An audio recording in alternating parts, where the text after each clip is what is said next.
সম্প্রতি বাংলাদেশে যে বিজ্ঞাপনটি আমাদের বিরুদ্ধে ছড়ানো হয়েছে তার মধ্যে একটি আপত্তির তারা উল্লেখ করেছেন 12 নম্বরে গিয়ে, যে আমাদের জন্য ফরজ হলো, অর্থাৎ আহমদীদেরকে সামনে রেখে তারা বলছেন যে আহমদীরা বলছে এটি যে আমাদের জন্য ফরজ হলো আমরা যেন গয়ের আহমদীদের, ব্র্যাকেটে তারা দিয়েছেন, তথা আহমদীদের, কাদিয়ানীদের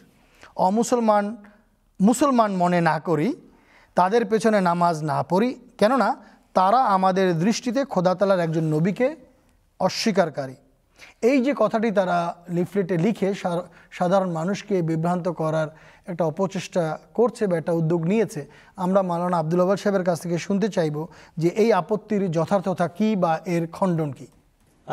ধন্যবাদ আপনাকে প্রশ্নের জন্য। আল্লাহুম্মা সাল্লি আলা মুহাম্মাদিন ওয়া আলা আলি মুহাম্মাদিন ওয়া বারিক ওয়া সাল্লিম ইন্নাকা হামিদুম মাজিদ ওয়া বিল্লাহি তৌফিক। আমি আপনাদেরকে খুব সহজ এটার উত্তর দিচ্ছি। আহলে সুন্নাত ওয়াল জামাতের সর্বস্বীকৃত মত হচ্ছে, যদি কোনো ব্যক্তি কোনো একজন নবী বা রসুলের প্রতি ঈমান না আনেন, তিনি ইসলামের গণ্ডি বহির্ভূত হয়ে যান। আর এই বিশ্বাসটি কোরআন সম্মত। আমরা সবাই এই কথা জানি। কোরআন শরীফের এই আয়াত আমরা সারাক্ষণ পড়ি, বুঝি এবং চর্চা করি। আউযু বিল্লাহি মিনাশ শাইতানির রাজিম। আমানার রাসূলু বিমা উনজিলা ইলাইহি মির রাব্বিহি ওয়াল মুমিনুন কুল্লুন আমানা বিল্লাহি ওয়া মালাইকাতিহি ওয়া কুতুবিহি ওয়া রুসুলিহি লা নুফাররিকু বাইনা আহাদিম মির রুসুলিহি। প্রত্যেক মুসলমানের জন্য আবশ্যক শর্ত অন্যান্য বিষয়ের পাশাপাশি সে যেন সমস্ত নবী রসুলের প্রতি ঈমান আনে। আর এই ঘোষণা দেয় যে আল্লাহর পক্ষ থেকে আগমনকারী হিসেবে তাদের সত্যতা আমাদের কাছে সমান এবং আমরা তাদের মাঝে এই বিষয়ে কোনো তারতম্য করি না। অতএব এই কথার ভিত্তিতে আহলে সুন্নাত ওয়াল জামাতও মনে করে যে যদি কোনো ব্যক্তি কোনো নবীকে অস্বীকার করেন তাহলে তিনি ইসলামের গণ্ডি বহির্ভূত হয়ে যান। এই কথারই পুনরাবৃত্তি যদি আহমদিয়া জামাতের কোনো খলিফা করে থাকেন তখন আপত্তি হয়, তাই না? আর আপনাদের মারিফুল কোরআন সংক্ষিপ্ত রূপ বাংলা অনুবাদ সৌদি আরবের বাদশাহর সহযোগিতায় জনাব মহিউদ্দিন খান সাহেব মরহুম অনুবাদ প্রকাশ করেছেন। বাংলাদেশের সমস্ত জায়গায় বিতরণ করা হয়েছে, সমস্ত মসজিদে রাখা আছে। দয়া করে 180 নম্বর পৃষ্ঠাটা দেখে নেন। সূরা আলী ইমরানের 56 নম্বরের তাফসিরে কী লেখা আছে। 180 নম্বর পৃষ্ঠায় বাম দিকের কলমে, অর্থাৎ প্রথম কলমের 4th প্যারাগ্রাফ, তার শেষের বাক্য, এই শেষের অংশটা, সেই প্যারাগ্রাফটা আমি পড়ে দিচ্ছি। দ্বিতীয়, হজরত ঈসা আলাইহিসসালাতু ওয়াসসালাম সে সময় নবুয়ত ও রিসালাতের দায়িত্ব পালনে আদিষ্ট হয়ে জগতে আসবেন না। প্রথম বাক্য। পরে আবার এটাকে খণ্ডন করে দেবেন তারাই। বরং মুসলিম সম্প্রদায়ের নেতৃত্ব দানের উদ্দেশ্যে রাসূলুল্লাহ সাল্লাল্লাহু আলাইহি ওয়াসাল্লামের প্রতিনিধি হিসেবে আগমন করবেন, কিন্তু ব্যক্তিগত পর্যায়ে তিনি স্বীয় নবুয়তের পথ থেকে অপসারিতও হবেন না। যারা খাতমে নবুয়ত আন্দোলন করছেন তারা ভালো করে মনে রাখবেন, এটা হলো আপনাদের সর্বস্বীকৃত আলেম এবং সর্বস্বীকৃত তাফসীর।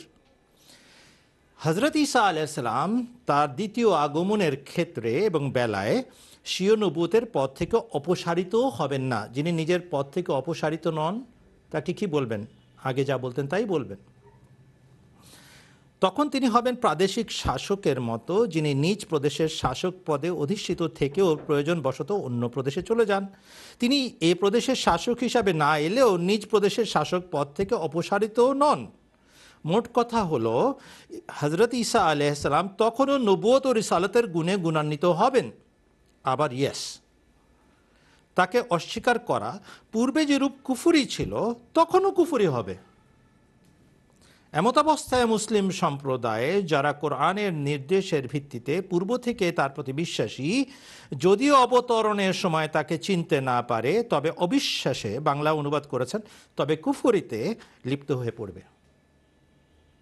180 নম্বর পৃষ্ঠা মারিফুল কোরআনে এটা বলা আছে স্পষ্টভাবে। আমরা বাংলাদেশের মুসলমানরা সবাই পড়েছি, সবাই জানি। আমরা হযরত মির্জা গোলাম আহমদ কাদিয়ানী আলাইহিসসালাতু ওয়াসসালামকে সেই প্রতিশ্রুত ঈসা মসীহ হিসেবে মান্য করি যার ভবিষ্যৎবাণী স্বয়ং আল্লাহ তাআলার রাসূল হযরত মুহাম্মদ সাল্লাল্লাহু আলাইহি ওয়াসাল্লাম করে গেছেন। এটা আমাদের চ্যালেঞ্জ। আগের ঈসা আলাইহিস সালাম মারা গেছেন।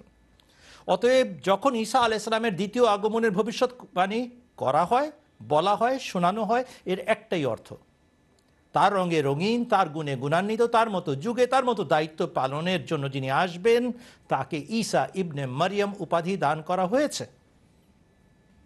এই ঈসাকে বিশ্বাস করার পর যদি কেউ তাকে না মানতে পারে, মারুফুল কোরআনের যিনি লেখক Mufti Mohammad Shafi, the grand mufti of Pakistan, এবং বাংলাদেশের মদিনা পত্রিকার সম্পাদক মহিউদ্দিন খান সাহেব মরহুম যা কিছু বলেছেন সেটা মান্য করেন। হজরত মির্জা গোলাম আহমদ কাদিয়ানী আলাইহিসসালাম বা তার কোনো খলিফার কথা মানার দরকার নেই। শুধু এটুকু জিজ্ঞেস করেন, আগমনকালে, দ্বিতীয় আগমনকালে যারা হজরত ঈসা আলাইহিসসালামকে মানবে না তাদের পরিচয় কি? একটাই উত্তর, তারা ইসলামের গণ্ডি বহির্ভূত। এখন আমাদের ব্যাখ্যা শুনেন। হজরত মসিহে মাউদ ইমাম মাহদী আলাইহিসসালাম এবং তার খলিফাদেরকে যখন জিজ্ঞেস করা হয়, যখন আমরা বলি কোনো ব্যক্তি অস্বীকার করেছে, অস্বীকারে লিপ্ত হয়ে গেছে, কুফরি করেছে, এর অর্থ কি? তাদের উত্তর হলো কোর টিম, যেটা কোর ইসলামের যে সবচেয়ে উন্নত মার্গ, সবচেয়ে উচ্চাঙ্গের যারা মুসলমান, জাত মুসলমান, তাদের ভিতরে আর তারা গণ্ডীভূত থাকে না।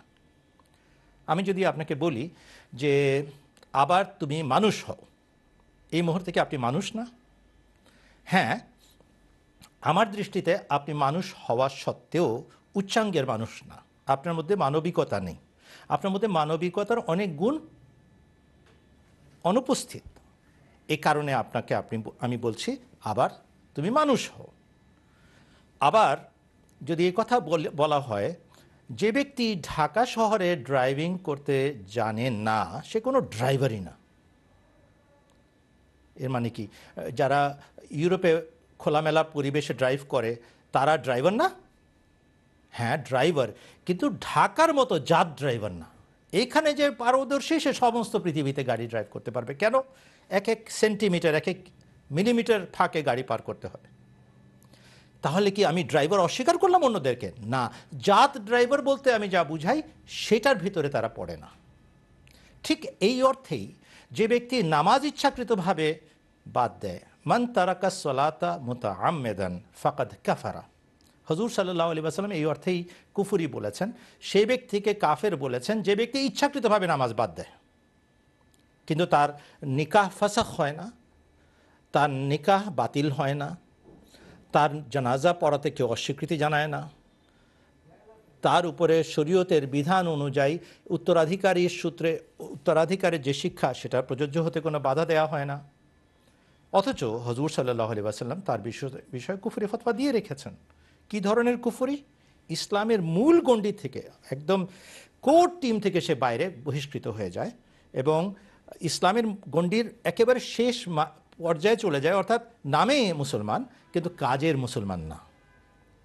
এই অর্থেই হজরত মসিহ মাউদ ইমাম মাহদী আলাইহিস সালাম এবং তার খোলাফারা যেখানে যেখানে পাল্টা ফতোয়া দিয়েছেন এই অর্থেই প্রদান করেছেন। কিন্তু মনে রাখবেন, আমাদের পক্ষ থেকে কখনো আহমদিয়া জামাতের প্রতিষ্ঠাতার পক্ষ থেকে বা তার কোনো খলিফার পক্ষ থেকে আগ বাড়িয়ে কাউকে কাফের বলা হয়নি। যখন মুসলমানদেরই এক অংশ কাফের বলার ধৃষ্টতা দেখিয়েছে, তখন পাল্টা জবাব হিসাবে হজরত মুহাম্মদ সাল্লাল্লাহু আলাইহি ওয়াসাল্লামের সিদ্ধান্ত উচ্চারণ করা হয়েছে, যে ব্যক্তি মুসলমানকে কাফের বলার ধৃষ্টতা দেখায় সে কুফরি করে। আর এখন যে প্রশ্নটা করা হলো, হজরত মসিহ মাউদ আলাইহিসসালাতু ওয়াসসালামের অস্বীকারী কি হয়? সে ইসলামের কোর টিম থেকে বহিষ্কৃত হয়, জাতের মুসলমান থাকে না, নামের মুসলমান অবশ্যই থাকে।